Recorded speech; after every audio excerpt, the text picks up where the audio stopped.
Сега ќе одиме на друга тема, и ова некако е 21 век, се уште во светот, па и кај нас децата се користат за работа, иако тие го имаат, нели, уставното загарантирано право, додека се деца, да учат, да се образуваат, да се социализираат и нормално да имаат нормален живот. Да, не можеме да останеме слепи на сето она што го гледаме постојано во улиците. Се чини, Александар, дека малку е намалено, не знам, да, нагло. Реално, дали ги тргаат, дали не знам. Печатокот не е таков, меѓутоа се уште се среќаваат дечиња кои што се злоупотребени на овој или на некој друг начин кога станува збор за искористување, грубо искористување на нивниот труд. Инаку денешниот 12 јуни е светски ден против злоупотреба на детскиот труд, па оттаму и ние се занимаваме со оваа тема. Димитар Бабалков е во живо во Меѓаше и ќе зборуваме на оваа тема за состојбите и дали навистина е намален бројот на злоупотребувани деца. Добро утро, Диме. Добро утро, колеги. Ова прво вклучување од терен го правиме од пред првата детска амбасада во светот Меѓаши. Токму денешниот ден се одбележува како светски ден за заштита на децата на улица, односно против злоупотреба на детскиот труд. За жал, Скопје и поголемите градови со години па и децении се сведоци токму на оваа појава. Раскрасниците во главниот град се најчестото место каде што може да се забележи токму злоупотреба на детскиот труд. Каква е ситуацијата во моментов што се е менувало низ текот на годините, колку институциите си ја вршат работата или пак потврлаат токму и во овој сегмент, но и што можат да направат од невладиниот сектор, е тема на разговор и анализа во продолжение.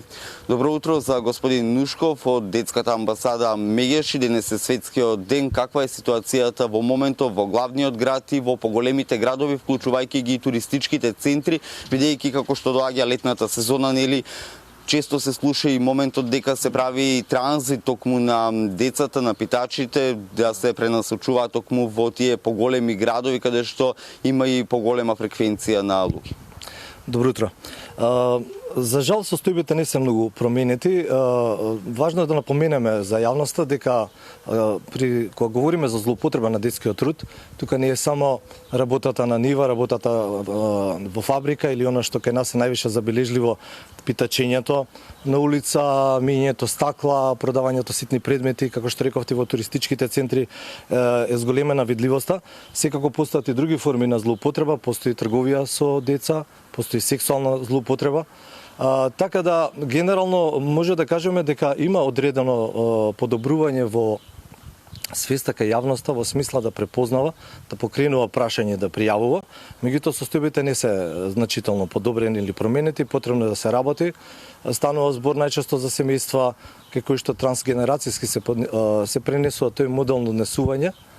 Така да цениме дека е потребно да се работи со семејствата, да се нотираат, да службите да излезат на терен и да се вклучат децата, особено во образование, зашто тоа е еден од начините да се прекине тој затворен круг.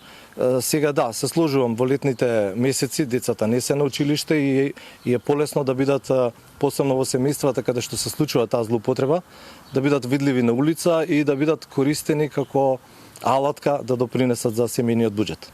Денеска е светски меѓународен ден за заштита на детскиот труд, односно да се спречи таа негова злоупотреба. Различни кампањи деновиве се вртат не само во Македонија, туку и на светско ниво и на социјални мрежи и сето тоа, но кога ќе излеземе на улица, на терен, ми се чини дека тие кампањи скоро да се и невидливи за тие кои се најмногу засегнати. Колку институциите според вашите извештаи и истражувања буквално си ја работата или повеќе се фокусирани на тој маркетиншки момент како прикажување на јавноста дека еве се дава значење, моментно на терен ситуацијата скоро и да не се менува?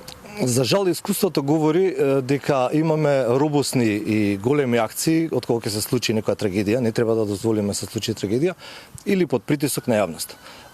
Ако помалку се видливи децата на улица, тоа не значи дека, односно злоупотребата на детскиот труд, тоа не значи дека не е присутен, тоа значи дека е прикриен, добил друга форма.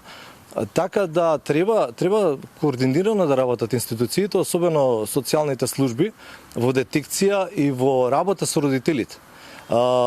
Често пати ако говориме кои се причинителите да дојде до оваа состојба, најчесто најлесно се каже дека тоа не и највидливо е сиромаштијата.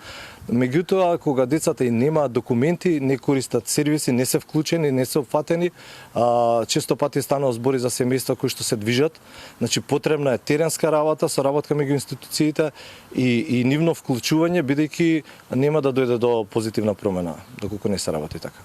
Колку граѓаните знаат или можат да ги препознаат токму ваквите форми на злоупотреба на детскиот труд и колку често се обраќаат до ова, што може во едни такви ситуации да се преземе, да се действува, односно прашањето ми е дали обичниот граѓанин може да реагира за да ја промени ситуација? Се разбира, може да пријави до граѓанските здруженија, до Центарот за социјална работа, институциите исто имаат броеви, така да апелираме да се пријавуваат овие случаи, бидејќи така се прави притисок на службите кои се задолжени да работат на оваа проблематика и ние секако стоиме на располагање со нашите капацитети. Што се менува низ текот на годините, што покажуваат вашите истражувања, вашите анализи? Знаете што, дефинитивно е утврдено дека децата што се вклучени во образование, што се видливи, правиме промена во нивното однесување. Значи, основното и средното образование се задолжителни, меѓутоа исто така имаше претходно позитивни мерки кои што треба се зајакнат за овие дечиња уште во градинка да се вклучуваат, бидејќи е докажано дека и да кажеме и воспитачката е еден позитивен пример на однесување каде што они го обликуваат својот карактер. Првите години на раст и развој се најважни за формирање на личноста и тука треба да се насочиме. Значи имаме и бебенца кои што се злоупотребуваат за да се генерираат средства. И тие дечиња на 2-3 години се најранливи, тоа не е нивен избор. Значи, треба да се инсистира, да се детектира, да се мотивира, да се работи со родителите и децата се вклучат уште во градинка и да проложат и да во меѓувреме да бидат и поддржани во целиот тој процес. Значи, казнените мерки како одземање на родителство треба да се користат во крајна нужда, значи треба да се применуваат позитивни пристапи, работа со семејствата, теренска работа, евиденција и соработка меѓу институциите. Во повеќе наврати вие потенцирате дека голем дел од тие случаеви или тие деца се без документи, немаат никакви начини да може системот државата да ги евидентира или да ги забележи. Колку тоа отвара дополнителен проблем, бидејќи ако се водиме по правилото да решиме еден проблем, треба да знаеме колкав е тој. Имаме ли некоја јасна проекција за каква е ситуацијата, број на деца питачи или воопшто злоупотреба на детски труд? Со точна бројка не располагаме, меѓутоа она што е позитивно што можам да го кажам како член на Меѓаши, постојат иницијативи и во моментот течат иницијативи поддржани од меѓународни организации во кои што се вклучени и локалните институции, граѓански здруженија кои имаат за цел да изготват национални акцијски планови што ќе се однесуваат на деца и млади и кои меѓу другото ќе таргетираат и оваа група, односно дечиња кај што се има злоупотреба на трудот. Ние имаме позитивни закони, добри протоколи за работа, секогаш е предизвикот примената во пракса, не достигаат некојаш средства, не достига стручен кадар, значи треба на повеќе полиња да се работи. Меѓутоа има позитивни иницијативи и верувам дека ќе има намалување, меѓутоа за да се каже дека сосема сме се справиле со овој проблем, потребни се години. Така е, како што велите и во светот се случува тоа, за жал па не и во Македонија, можеме ли да направиме некоја паралела еве во земји од регионот па и во светот, какви пракси таму се преземаат за да се смени ситуацијата, а во Македонија некако се каска во место, иако можеби црно на бело на хартија се менуваат работите, примената што велите скоро нигде не е забележителна. Да, се следат околните држави, се разбира и европските, меѓутоа пак ќе кажам на хартија ние може да усвоиме и да ископираме и да прифатиме одредени пристапи и протоколи. Предизвикот секогаш е дали постои персонал, дали постои поддршка од државата, дали се одвоени средства, така да мислам дека и во регионот се сличните предизвици. Со тоа што нормално сега сме во еден мирен период, претходно имаше и бегалска криза и така натаму и тука е голем предизвик да се следат и дечиња без документи, странски државјани, семејства кои што постојано го менуваат своето место на престој, така да ќе биде предизвик секако и во наредните години. Дали доколку некој граѓанин забележи дека има таков случај, пристапи на тие луѓе, ви се обрати вас, дали е можно да добие еден вид на психолошка поддршка тука кај вас во Меѓаши или се уште се работи на развивање на тој момент? Мислите поддршка на семејствата кои што се го злоупотребуваат трудот на дечињата? Па да, стручните ние можеме да дадеме упатување и поддршка, меѓутоа ние немаме таков сервис, да кажеме. Во минатото Меѓаши имаше центар кој што поддржуваше такви дечиња. Утврдено е дека тоа ја облажува состојбата, меѓутоа тоа е капка во морето, не може да го реши проблемот. Потребен е координиран пристап меѓу институциите и соработка, ние сме тука да помогнеме и да упатиме секако. Така, за крај од овој разговор, која е вашата порака и до граѓаните, но и до институциите во име на првата детска амбасада Меѓаши во светот, токму по повод денешниот ден? Значи, дете на улица, дете каде што е злоупотреба, неговиот труд не е проблем. Детето е жртва. Детето е производ на системот кој што тоа не е показател дека системот не функционира, дека семејството не функционира и треба тука да ја бараме грешката. Децата се дополнително жртви и како што кажав, доколку се иде со поригорозни казнени политики, одземање на родителско право, дополнително детето се става во тешка ситуација. Потребно е да ги разбереме, да ги поддржиме, да пријавуваме и да инвестираме средства и капацитети за промена на оваа состојба. Ви благодарам за гостувањето во Утринската нас. Ви благодарам.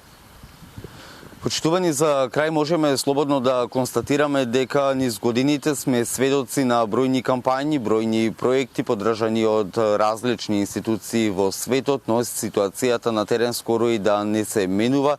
Бројни се децата жртви на злоупотреба на детскиот труд не само во главниот град, туку и во поголемите градови на територијата на цела држава, а најмногу таквата ситуација еве во овој летен период се забележува во туристичките места. Од друга страна, психолозите и стручните лица истакнуваат дека никогаш не треба да им се даваат пари или да се купуваат оние ситни производи кои ги продаваат токму децата кои се на улица, бидејќи им колку и тоа да изгледа дека во овој момент им помагаме, правиме хуман чин, од друга страна само ја продолжуваме долгогодишната голгота низ која поминуваат, односно се продлабочува она криза на злоупотреба на детскиот труд. Бројките на глобално ниво покажуваат дека доаѓа до некое намалување, но тоа не е значително со оглед на ситуацијата на теренот. Ќе продолжиме како утринска екипа да ја следиме ситуацијата и понатаму и благовремено да ве информираме, а доколку колеги во моментов немате дополнителни прашања, јас ќе го заокружам ова вклучување од терен токму од пред првата детска амбасада Меѓаши во светот, токму по повод денешниот ден, меѓународен ден за заштита на злоупотреба на детскиот труд. Добра поента Диме и апел. Навидум сурово е да не им се дадеат пари или да не им се купи нешто, но од друга страна на тој начин учествуваме токму во таа злоупотреба, бидејќи штом тие обезбедуваат приходи за оној што ги злоупотребува, истата агонија и ќе продолжи. Ти благодарам за вклучувањето, се гледаме со тебе за 1 час од сега на нова тема.